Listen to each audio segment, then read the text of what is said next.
संतोष देशमुख हत्येप्रकरणी परभणीमध्ये सर्वपक्षीय मूकमोर्चाला सुरुवात होतीये। संतोष देशमुखांचे कुटुंबीय थोड्याच वेळात मोर्चामध्ये सहभागी होणार आहेत। मनोज जरांगे, बजरंग सोनवणे, सुरेश धस, संदीप क्षीरसागर उपस्थित राहणार आहेत। आरोपींना अटक करून कठोर शिक्षा देण्याची मागणी या मोर्चाच्या माध्यमातून सुद्धा केली जाते। हा तिसरा मोर्चा आहे।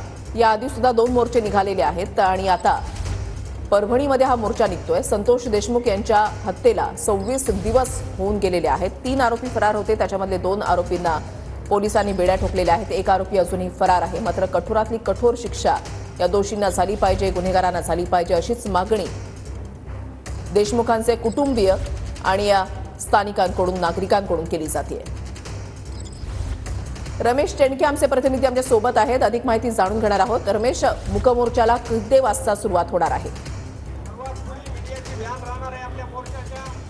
निश्चितच वर्षाली आज परभणीमध्ये स्वर्गवासी संतोष देशमुख यांच्या हत्येप्रकरणी जे आहे ते मूक मोर्चा निघणार आहे आणि याच मोर्चासाठी जे आहे ते आता परभणीच्या नूतन मैदानामध्ये मोर्चेकरी जे आहेत ते दाखल होणार आहेत। साधारणतः 12:30 ते 1च्या दरम्यान या मोर्चाला सुरुवात होणार आहे आणि तत्पूर्वी आता याच मोर्चासाठी परभणीच्या नूतन मैदानामध्ये मोर्चेकरी दाखल व्हायला सुरुवात झालेली आहे। मोर्चेकरी जे आहेत ते जोरदार घोषणाबाजी करत या ठिकाणी दाखल व्हायला सुरुवात झालेली आहेत। हाताला काळ्या पट्ट्या बांधून त्याचबरोबर विविध आशयाचे पोस्टर घेऊन जे आहेत ते मोर्चेकरी या ठिकाणी दाखल व्हायला सुरुवात झालेली आहे। जवळपास 12:30 ते 1च्या दरम्यान हा मोर्चा जो आहे तो नूतन मैदानातून गांधी पार्ककडे निघणार आहे आणि गांधी पार्ककडून छत्रपती शिवाजी महाराज पुतळ्याकडे जाणार आहे आणि त्या ठिकाणी या मोर्चाचा समारोप होणार आहे।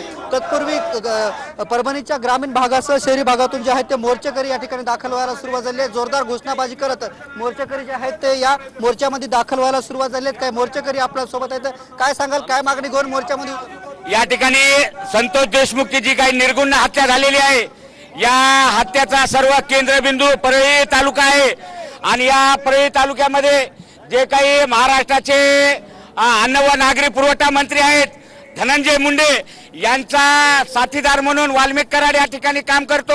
मला एकच म्हणायचंय, विलासराव देशमुख ज्यावेळेस मंत्री होते त्यांच्याबरोबर नुसते डायरेक्टर गेलते म्हणून त्यांना राजीनामा द्यावा लागला।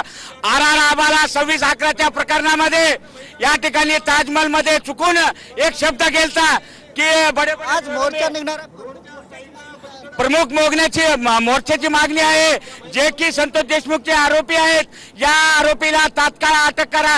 7 आरोपीला तात्काळ अटक करा या मागणीसाठी हा मोर्चा आहे। काही महिलाही मोर्चामध्ये सहभागी झालेले आहेत, काय सांगाल ताई, काय मागणी करून मोर्चात सहभागी झाले? अतिशय निंदनीय कृत्य जे झालेलं आहे बीड जिल्ह्यामध्ये, अतिशय क्रूर हत्या जी झालेली आहे ती पूर्ण महाराष्ट्राच्या मनामध्ये थरकाप उडवणारी आहे आणि त्यांच्या लेकीबाईंना असेल, त्यांच्या विधवा महिलेला असेल, यांना न्याय मिळवून देण्यासाठी आणि जे आरोपी आहे, जे हत्या करणारे आहे आणि सगळ्याच प्रकारचे इन्व्हॉल्वमेंट असणारे जे लोक आहे, परत अशा घटना महाराष्ट्रात घडू नये म्हणून हा सगळ्या जनतेचा आक्रोश आहे की त्यांना मारेकऱ्यांना, हत्या ज्यांनी केली आहे त्यांना शिक्षा आणि म्हणजे फाशीची शिक्षा झाली पाहिजे, जेणेकरून महाराष्ट्रामध्ये परत अशा घटना, आरोपीला फाशीची शिक्षा पाहिजे जेणेकरून महाराष्ट्रामध्ये पुन्हा याची घटना घडणार नाही, असं ही महिलांची मागणी आहे। काय दादा, काय सांगशील, काळी पट्टी घालून मोर्चात सहभागी झाले? जे 3 आरोपी जे फरार आहेत हे पोलीस प्रशासनाचं निव्वळ अपयश आहे। हे 3 आरोपी, आता 2 आरोपी ताब्यात घेतल्याची माहिती आहे। ते बाकीचे जे आरोपी आहेत सगळे आरोपीला तुम्ही अटक करून लवकरात लवकर फाशी शिक्षा द्यावी आणि सगळ्यात महत्त्वाचं जो त्यांचा जो मेन माणूस आहे, जो त्याला आपण आका म्हणतोय, तो कोण आहे आणि त्याचं काय उद्देश आहे, सगळ्या बीड जिल्ह्यामध्ये त्यांनी जी दहशत पसरून ठेवलेली आहे ती याच्या पुढे असं काही व्हायला नकोय आणि आम्हाला संतोष देशमुख आम्हाला नको, असं व्हायला नको कोणत्या दुसऱ्यांसोबत, दुसरा कोणी संतोष देशमुख व्हायला नको, हे अशी मागणी या मोर्चेकऱ्यांनी दिली। जो कोणी याचा मास्टर माइंड असेल त्यालाही अटक करा, अशी मागणी या मोर्चा करून करण्यात आलेली आहे। तत्पूर्वी या ठिकाणी जे आहे ते मोर्चेकऱ्यांनी अक्काच्या आकाला अटक करा या मागणीसाठी जे आहे ते घोषणाबाजी केली होती। मोठे जोरदार घोषणा करत या मोर्चेकऱ्यांनी जे आहेत ते नक्कीच या ठिकाणी बॅनर सुद्धा हातात घेत निषेध जो आहे तो केला जातोय आणि